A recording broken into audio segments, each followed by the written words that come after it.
Bonjour tout le monde. Nous sommes aujourd'hui au bout d'une autre deuxième séance de notre cours base de données.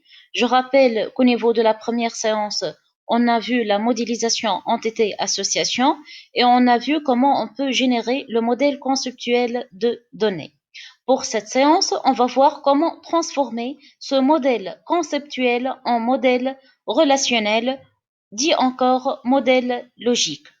Donc, à ce modèle se rapportent quelques définitions, notamment la notion de table ou relation qui est définie comme un tableau de données. Les colonnes de cette table sont les attributs et les lignes sont les tuples. Pour identifier les tuples, on associe une clé primaire à chacun de ces tuples qui est formé par un ou plusieurs attributs.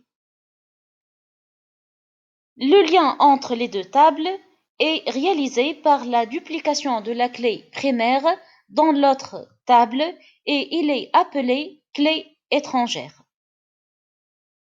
On peut voir l'exemple. Donc, on a ici l'exemple de la table commande. La clé primaire, c'est le numéro de la commande.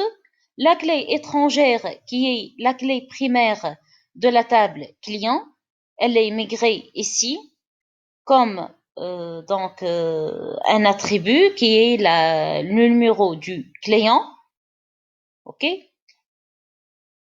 Pour noter cette relation, donc, il suffit de mettre le nom de la relation suivi de l'ensemble des attributs, notamment la clé primaire qui est soulignée et la clé étrangère qui est précédée par le dièse. Pour aboutir au modèle relationnel, on a plusieurs transformations à faire. La première consiste à transformer toutes les entités en relations. Ici, l'entité client, elle est transformée en la relation client avec numéro client comme la clé primaire de cette nouvelle table relationnelle. Comme on va le voir, les autres règles de transformation sont basées sur les cardinalités précisées au niveau du modèle conceptuel de données. La première transformation, elle considère les relations binaires du type xn, x1. Afin de représenter l'association, il suffit de dupliquer la clé primaire de la table basée sur la cardinalité xn dans la table basée sur l'entité à cardinalité x1. Dans ce cas, on va voir que l'attribut de la table auteur va migrer vers la table livre. Pour les relations binaires de type 0,1, 1, 1, on va dupliquer la clé de la table basée sur l'entité à cardinalité 0,1 dans la table basée sur l'entité à cardinalité 1,1. Ainsi, la table carte mère va contenir la clé étrangère numéro client qui est la clé primaire de la table client. Pour les associations toujours binaires de type 0,1, 0,1, ici on peut faire un choix aléatoire et on peut dupliquer la clé d'une des tables dans l'autre. Pour ce cas, on peut soit dupliquer la clé de la table entreprise dans salarié ou bien dupliquer la clé de la table salarié dans la table entreprise. Si de plus l'association elle est porteuse de données, donc on va ajouter cette donnée comme attribut dans la table où la clé étrangère a migré. Pour ce cas, on a la migration de la clé primaire CIN de la table personne dans la table livre. De plus, l'attribut date emprunt est devenu attribut de la table livre. Donc ici, il est à signaler que le x peut être 0 ou 1. Il peut prendre la valeur 0 ou 1. Pour les associations binaires dont la cardinalité est xn, xn, toujours donc le x peut être 0 ou 1, on va créer une nouvelle table, comme ici. On a portée, donc elle va devenir comme une nouvelle table.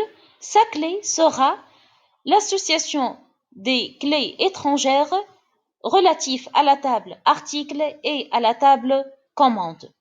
Si de plus cette association elle est porteuse de données, alors cette donnée devient attribut de la table supplémentaire ici qui est portée. Pour les associations ternaires, donc indépendamment des cardinalités, on va créer une nouvelle table relative à l'association. Comme dans ce cas, donc enseigner va devenir une nouvelle table. Sa clé primaire, elle est formée par les clés étrangères des différentes tables auxquelles elle est reliée. Pour ce cas, donc enseigner, elle est reliée à enseignant, à matière et à classe.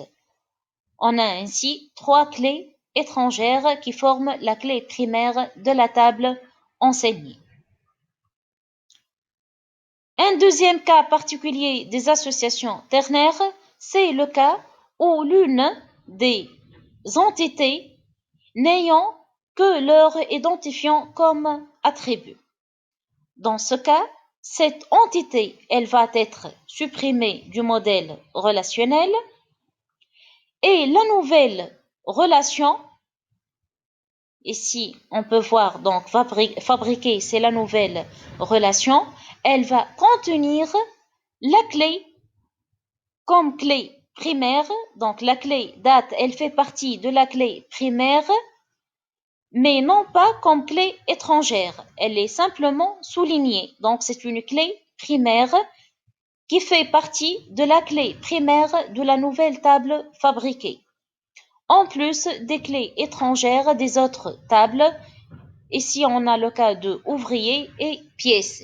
Si de plus cette relation elle est porteuse de données, donc ces données vont devenir des attributs de la nouvelle relation. Maintenant, on va passer à un cas particulier, donc qui sont les associations réflexives, c'est-à-dire une relation, elle est deux fois reliée à elle-même. Comme on peut le voir, on a ici l'exemple de pièce. Une pièce peut composer une autre pièce et elle peut être composée d'autres pièces. Pour ce cas, pièce va être une relation et composition aussi, elle va devenir une relation, une nouvelle relation, ayant comme clé étrangère la clé primaire. Donc, pour pièce comme composant, donc on a ici référence composant et ici référence composée. OK? Et on va respecter et garder les mêmes règles générales qu'on a vues pour les associations binaires. Finalement, on va voir les transformations des associations plurielles, c'est-à-dire deux entités peuvent être reliées par plus qu'une association. Et si une personne, elle peut posséder une maison et elle peut habiter dans une maison. En fait, ce sont les mêmes règles générales qui s'appliquent. Pour ce cas, on a les types donc de cardinalité 1, 1, 1, n. Donc, pour la table personne, elle va recevoir la clé de la table maison comme clé étrangère. OK? Et pour posséder, donc puisque c'est la cardinalité xn, xn, donc posséder, elle va devenir une nouvelle table ayant comme clé primaire l'association des deux clés étrangères, numéro de personne et adresse. OK? Merci pour votre attention. Donc, et à la prochaine.